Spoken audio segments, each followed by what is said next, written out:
Well, hello and welcome to another episode of CISO Tradecraft, the podcast that provides you with the information, knowledge, and wisdom to be a more effective cybersecurity leader.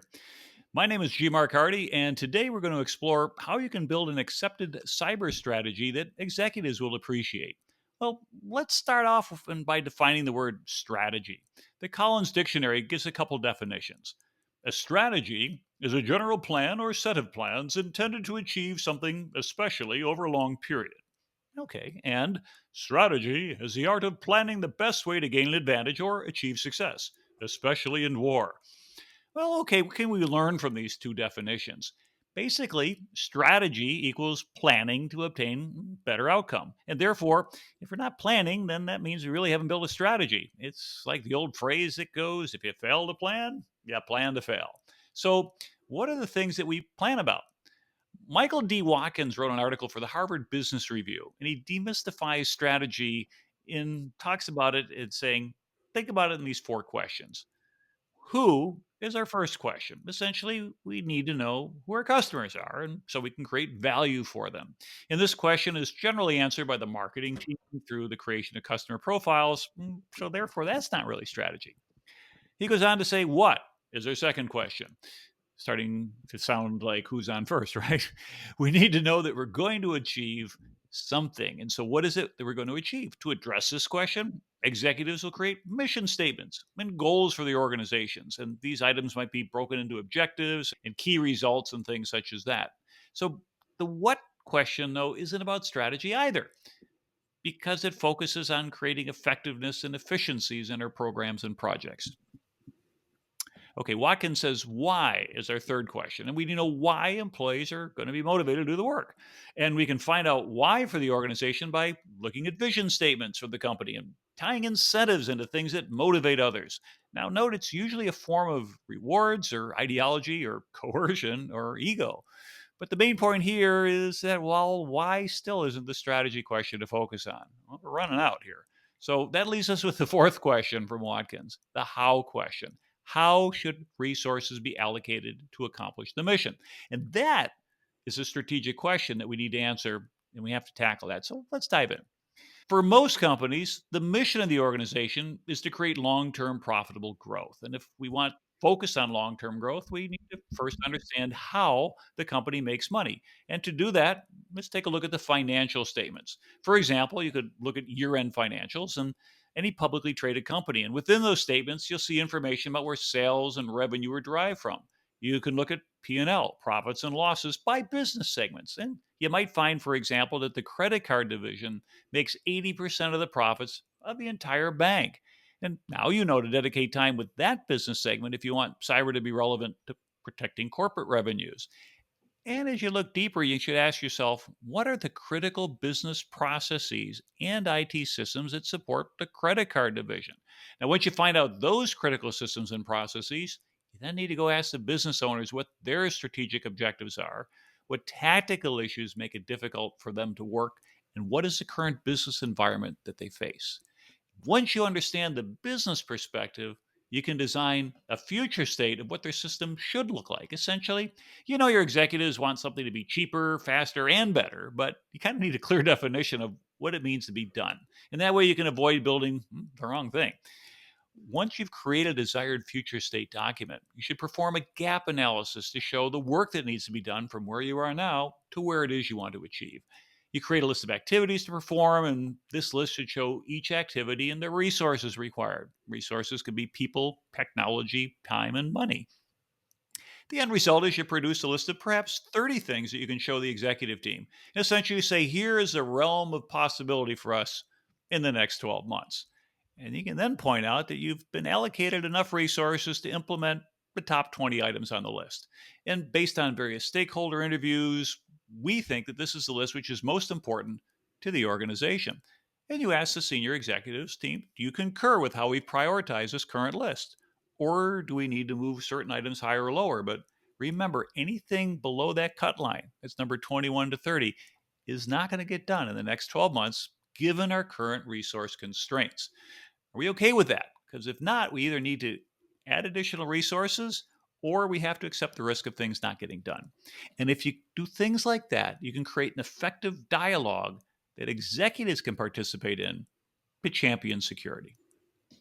Okay, now that we've talked a little bit about strategy, and I've had this poor gentleman just sitting here on hold for a few minutes, I'd like to welcome Branden Newman to the show. Branden, welcome to CISO Tradecraft. Thanks a lot. Happy to be here. Glad to have it. Hey, can you tell us a little bit about yourself and how you became a CISO? Sure. I'm the CISO of MGM Resorts International right now. I started out, I guess I've been a geek my entire life, so I knew I wanted to get into something technical. I joined the military at 17, the Air Force, started doing standard IT stuff, switching and routing, working on help desks, just kind of rotated through a lot of IT. After taking a short detour over to the Army to be a Black Hawk pilot for 5 years, I decided that wasn't my long-term goal, and I was a geek at heart. So I came back into cyber, worked my way through essentially 15 years of Department of Defense, ending up in Cyber Command. And at this point, I got recruited over to a pharmaceutical company, a Merck Group out in Germany, to build out their security operations center. Little did I know, I didn't know how little I knew at that point, as I jumped off of just running, a massive SOC really focused on nation state actors and things like this, getting into the corporate world, which was a whole different environment. And that kind of kicked off my career, eventually becoming a CISO of Adidas and now of MGM Resorts. Now, those sound like some pretty huge brand name. And I look at that and you go, whoa. And then, of course, first of all, you say, you got any good deals over there when I get to Vegas for Black Hat and Right. DEF CON? But more to the point, I think for some people who are thinking of aspiring to be a CISO, some of us kind of start out in the trenches, as you said. Many of us begin in the military, which I think is great. And I did that as well. Although when I was there, they didn't have cyber in the military. I remember that was always my frustration. It's like I was born too soon.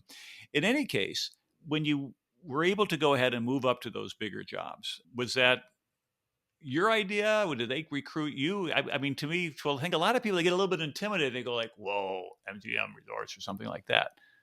But what was your thought process there? I wouldn't say that I really set out to be a CISO. Like I said, I was a real technical geek, basically. I loved solving problems. I loved, incident response, figuring things out.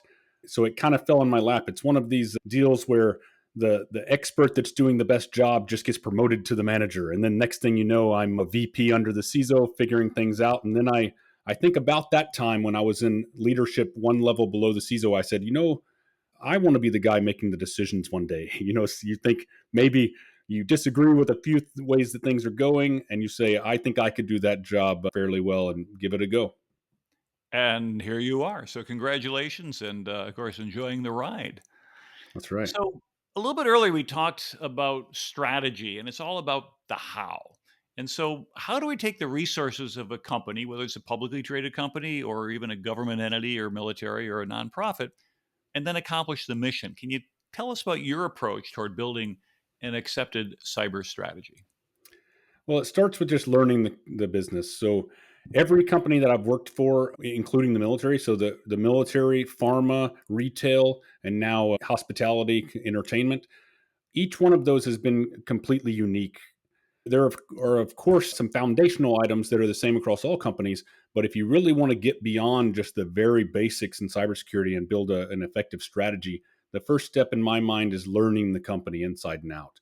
So you can't just apply a standard template. You need to know what makes the company tick and how the company makes money, how reputation affects the company, just regulations. There's so many things to learn about the company itself to decide how you're going to derive a strategy. And I don't think there's really a one size fits all when you're applying a cybersecurity strategy to a company. And that's an excellent insight because I think a lot of folks that we start out in the technical world and we say, hey, I'm going to be the best technical CISO out there. And that's almost an oxymoron because reality is you're getting up into layer 8. You're there in the politics layer. And that's how things get done. When you're interacting with people, when you're trying to get your budgets approved, when you're trying to pitch stuff like that, it becomes relationships, communication skills, and the communication is learning to speak the language of management and the leadership team. That's exactly right. I would say that my technical skills are used very rarely these days. And if I had to argue a skill that's most important, communication skills and being able to influence people makes a CISO effective. Of course, he has to understand everything underneath that to some extent, But at the end of the day, when you're running these very large teams, you're going to have to trust your team, and the technical experts are hopefully better than you are at their individual silos. But at the end of the day, communication is where it's really at. I concur. Now, in my intro that we did in the show here, we're talking about what things that you need to focus on, and one of the things we see a focus for understanding is financial statements. So let's take a CISO who's really good technically and knows a lot about cybersecurity and is now starting to work their way into understanding this management communication. They've really never taken business classes. What should they look for in a financial statement? What do you look at other than just a bunch of numbers? Yeah, that was exactly like me, right? So I came from technical side in the military and jumped into the business corporate side, and I really had no idea. So there's a lot of stumbling along the way. Of course, now I've built a routine as I started a new company to read their mission and vision, start there, read their corporate strategy. But really, as you said in the intro, all roads lead to how the company's making money. And that's really what's going to matter at the end of the day. So when you start checking out the financial statements, I've been very surprised actually in some of the companies I've worked for. You go in there and look, and what I'm looking for is, what are the sources of revenue, right? Are they coming from B2B? Are they coming directly from consumer? Are they coming in certain specific business units and not others? And it's really surprising outside looking in, you may guess certain things, but once you really start digging into those, P&Ls of various business lines, you'll understand exactly where they're making money, and it'll let you speak to those executives in a very intelligent way that they understand, because you better believe they know those things inside and out. And if you want to gain trust with them, you also need to know them. Now, have you ever seen anything in a financial statement that changed your focus as a CISO? Yes, I would say when you get a new position, you immediately, the gears start turning in your mind, and you think, oh, I'm going to go in there and we definitely need to protect these things. I assume these are the crown jewels, or those are the crown jewels, or this is the most important. The things that have surprised me the most are just where the revenue streams are coming from and how I need to readjust to what my preconceived notions were coming in and what the reality on the ground is, because it's not always what the surface level appears to be. That's a good point. So let's say we've looked at the financial statements as a CISO and we get a good understanding of how the business or organization makes money, and then which business segments create the most value for the company, which is really what we're talking about there. What's keeping the lights on? What are the next steps that you should follow? Well, you're kind of then pulling the string, if you will. So once you get to know what business units you need to focus the most on, you get to know first the leadership. You start to understand their business processes and how. I like to follow the money from the time I imagine, a customer comes in, they're paying here, the money's traveling through all the systems, eventually stopping here, and sometimes gets into the bank. So we follow this entire string to understand the processes and what the criticality of those are, and start building a program around that, and taking that forward. That seems like great advice. Now, any other additional tips you might have find that help make that route go successfully? Well, there is some connective tissue in companies also, so you definitely cannot only follow the money. So this will let you down if you do this 100%. You need to fill in the gaps also, right? You need to protect your employees. That's a big piece. And you need to protect reputation, because reputation kind of crosses all the business lines. And that really has a big impact. And I would say that obviously you can build the core of your strategy based on this whole follow the money type of principle, but you need to make sure that you fill in the gaps on all of these kind of edge cases that will be protecting the employee base and in protecting the reputation of the company overall.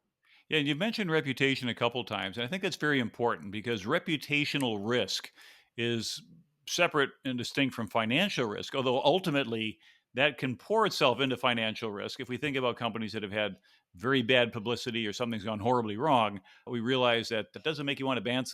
Recently, if you will, Silicon Valley Bank. Let's imagine that the run on the bank was mostly a reputational problem. The bank could have been fine. It could have been recapitalized. They could have done things, but once everybody started cashing out at the same time, it kind of all went sideways. And after that, so I think that point is well taken on reputation. Yeah, and reputation's kind of a double-edged sword in my opinion. I guess cybersecurity practitioners spread a lot of fear in general, and reputation's kind of our go-to because it's kind of a gray area, if you will. So we can always say, "Hey, reputation's going to take everything down." But if you look through history, everything from like Target breach to Sony, etc., you'll see that reputation, while it can take certain companies down, other companies are fairly resilient to reputation hits. So this is where, again, where you need to really learn your company and understand how reputation plays into the overall strategy. So at this point, we've looked at the financials. We understand what's critical, where the primary sources of revenue are coming in, what adds the most profitability to the bottom line. We've also considered reputation. What is it that could cause things to go sideways, even though your numbers may look fine? If the reputation goes down, and of course, cybersecurity and having an incident is a really good way to have a reputational problem. At this point, now that we've sucked all this information in our brains, we've done some thinking about it. What's a good way to go about getting executive buy-in into cybersecurity?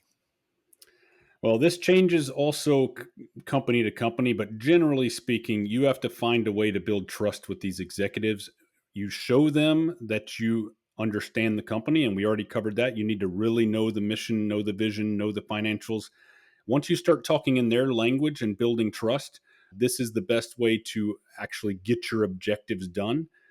On the flip side, if you come in there just saying, I've reviewed this place and we need to put in MFA and solve a million vulnerabilities and start locking down these employees, you will get exactly the opposite reaction.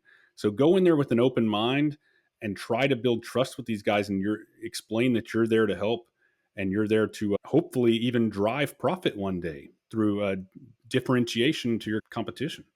Yeah, and that's a very good point because we can do things you couldn't do before. I mean, just think about something that we take for granted being able to sell on the web. Well, if you didn't have secure communications with the TLS and we didn't have good shopping carts and PCI compliance and things such as that, we'd have to have a storefront someplace or a mail-in catalog, and that's a very inefficient way of doing business, particularly if your competition's doing it. So in a way, security enables new elements of business. That's And so exactly that's an right. important thing to remind folks is that we can do stuff that we couldn't do before. Now, why do you think, for example, cyber gets ignored? And what are things that might help you overcome business objections if you're just not getting the communication right? What are we doing wrong? Yeah, I think in general, cybersecurity practitioners are doing a couple things wrong. First off, we learn theory, if you will. So we learn all these frameworks. We go to school, learn how you're supposed to do things, and we come with this kind of perfect template and we apply it to a very imperfect business world, if you will. Anybody that's been a CISO or worked in any corporate environment understands that there is virtually no perfection in these operating companies. So Mhm. I think that we try to kind of fit the round peg in the square hole, if you will, without really understanding the overall setup. And to get that done, we usually spread fear.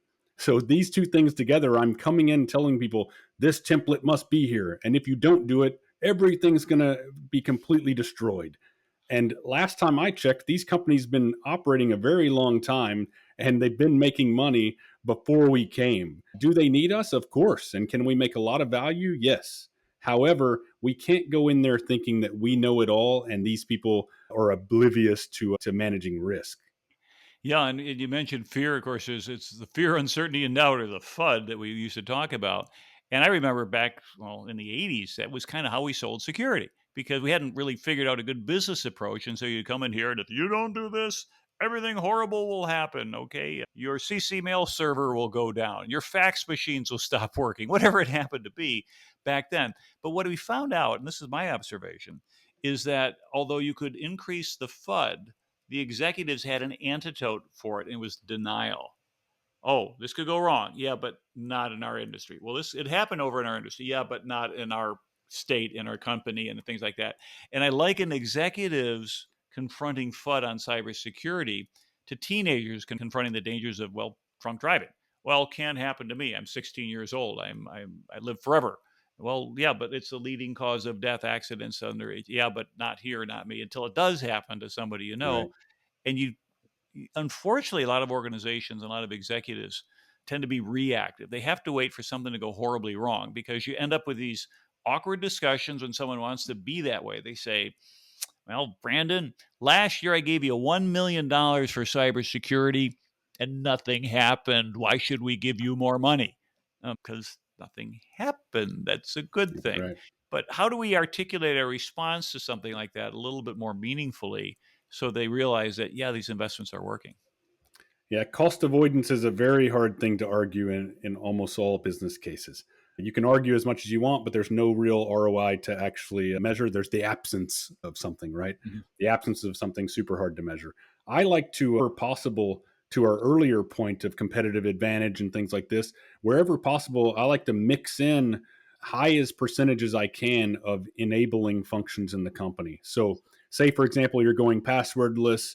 Say for example, you can come up with a way to meet compliance requirements that your competitors haven't figured out yet, very creative ways to let your company go faster or take additional risk. I think a big part of our job is allowing the company to take additional risk. And if you can start framing things in this way, instead of always crying wolf and saying, if you don't listen to me or give me more money or do this, everything's going to go bad. You can instead say, I'm going to let you go faster. I'm going to give you a competitive advantage. I'm going to let you take more risk that you're not willing to take today because you're a little bit afraid. What if I make this area low risk as possible? And you can start taking a little edge case risks that will let you try out new innovations in a way that can give you a competitive advantage. And I think that's excellent advice, and hopefully people remember that. But when you're looking at CISO, sometimes we make mistakes. I mean, we all make mistakes and things such as that. So I think you'd alluded to it before, but let's call it out. What is it that CISOs screw up when they're communicating with executives that breaks the communications? I think it comes back to what I was saying earlier about using technical speak or using kind of these theoretical based approaches instead of speaking in their language with the company knowledge that you have about how they operate and how you're going to help them move forward. We usually talk too much tech speak and we cry wolf too much, spread too much FUD. So we're always just trying to do that over and over. It's really repetitive, and I've seen it in many different industries across many CISOs. And I don't really understand why we continue to do this in the industry. Yeah, I think it's just kind of either a lack of experience or people just want to go ahead and put their finger in the electric socket again to see what happens. It's the old, hey, hold my beer, watch this. You know, somebody's going to get hurt pretty soon if they do that. And as CISOs, we should be doing stuff like that. But one of the things I have seen that's effective for CISOs, particularly in relating to executives, is telling stories. If you're good at a storytelling, then you can communicate pretty well to folks because you're able to now package things up in a non-technical, jargony way, but you're more engaging in them. So, any thoughts in terms of good stories that work with executives or approaches for that? So I would say in individual cases, I use various stories to generally talk to anybody that's not a technical or cybersecurity practitioner. So you'll use analogies. I think go very well when you're talking about things like cars and seat belts and airbags. A lot of these types of things. I really like the aviation industry using examples through history of how they it took a long time through many accidents and everything to build these safety protocols and everything in. But now, if you look there, you will see double, triple checks, and it's really institutionalized into absolutely every part of the aviation industry. So I use a lot of analogies, but that's for usually specific examples while I'm explaining technical issues. Generally speaking, I like to use the cases that are established across the company already. So if you look at marketing, if you look at finance or any of the operational units, they're presenting business cases that have real ROI. And I like to go pull those templates and use exactly the same business cases when I'm presenting cybersecurity use cases so that I'm speaking their language again and I'm showing either ROI or avoidance of risk. Yeah, so I think what your point is there is that the stories, particularly if they pertain to the organization themselves, they're not far fetched. They're not, well, let me tell you about a company like us in a galaxy far, far away that Right. didn't invest in cybersecurity. Yeah, that doesn't work. But if we can talk about things that are either directly in our organization, you said the business cases, or take a look at the industry. Now, how valuable is it to try to draw lessons learned from, if you will, a another organization that's in your line of work that had a security issue? Is there value in that, or do you think that denial kicks in and says, "Yeah, well, they're a bunch of idiots, but we're no idiots, so we don't care about that"? Yeah, it really depends on your board and the various executives because some are receptive to this. Oftentimes, boards will actually reach out right as soon as something happens in your industry that hits some other company. They'll reach out and immediately say, "Hey, are we prone to this exact same thing?" So that's a good way to kind of get your foot in the door and start talking to them about various things. But I generally use the business cases or examples in history that are not necessarily showing fear, driving this whole fear example, unless they've come to me first. Yeah, it was interesting. We just got an email. Actually, I didn't get it. It was our CEO got an email, and it was from a known associate from another company that we were looking at, and there's just something about it that didn't look right. And so he said, I don't know about this. Would you take a look at it? And as it turned out, that other company, they had their registrar records hacked. At which point, the attackers pointed the MX records someplace else and were able to come up with DMARC, DKIM, Sure. and SPF that all matched because they controlled the horizontal and they controlled the vertical. Well, first of all, I'm really impressed. Our CEO is like, this doesn't look right. And he asked us to help out because we built a lot of credibility over the years. And of course, the next question was, can this happen to us? Right. And I said, well, basically, we've got MFA on everything and we control this, and that can't happen. And the only way that could happen is if your two security guys both get socially engineered and we both get popped.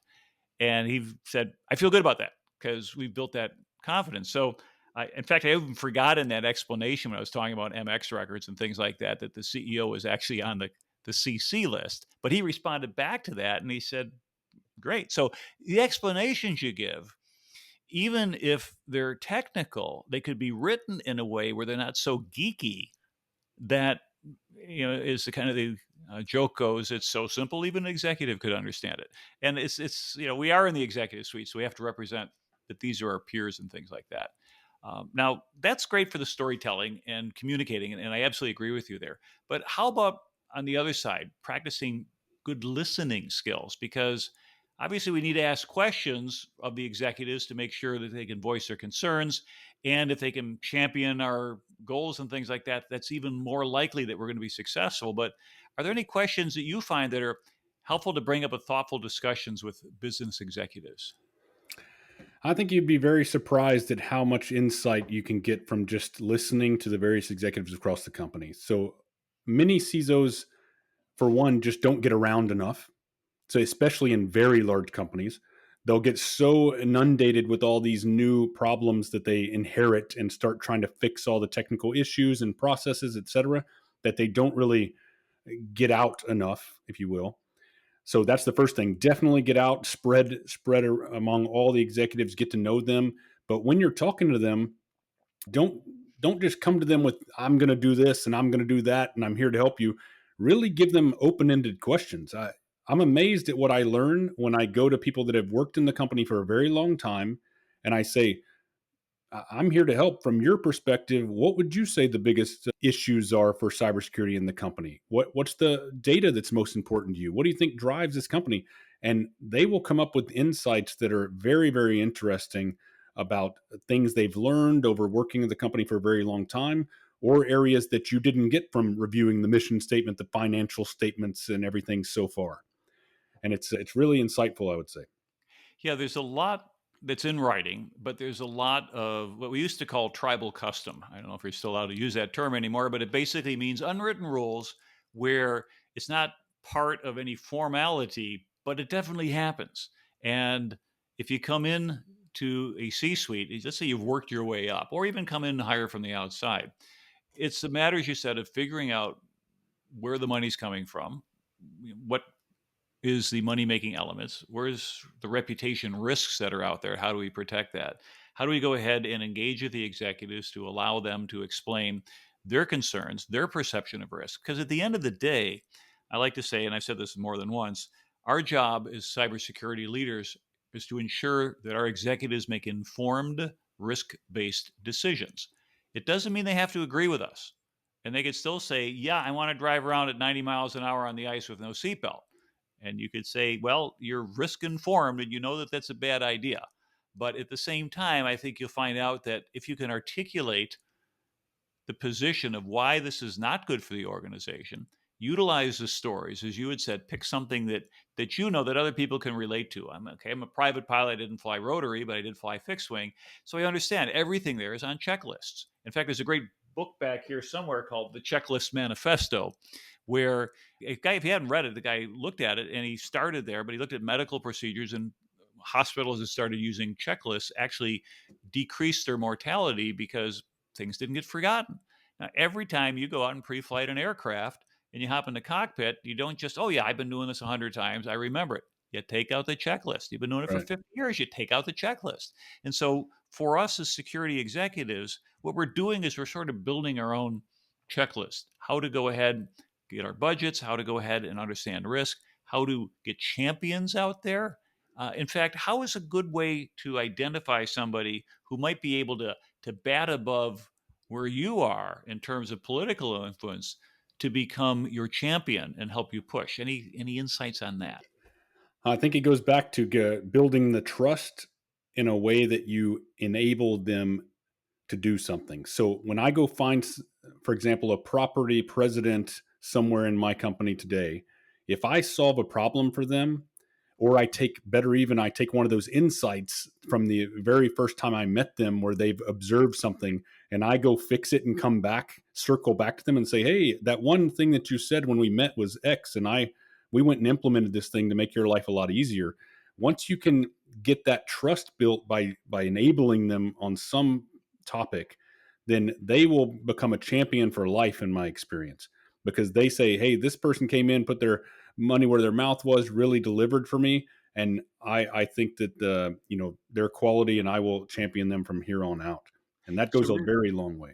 So it's really a cumulative virtue, if you will, that over time you get little wins and maybe some big wins here and there. And as long as you got a really good batting average and don't screw up big time, it sounds like these relationships build out. And then finally someone says, Branden thinks this is important and he's been right all along. Let's go ahead and give him more resources to get this thing done.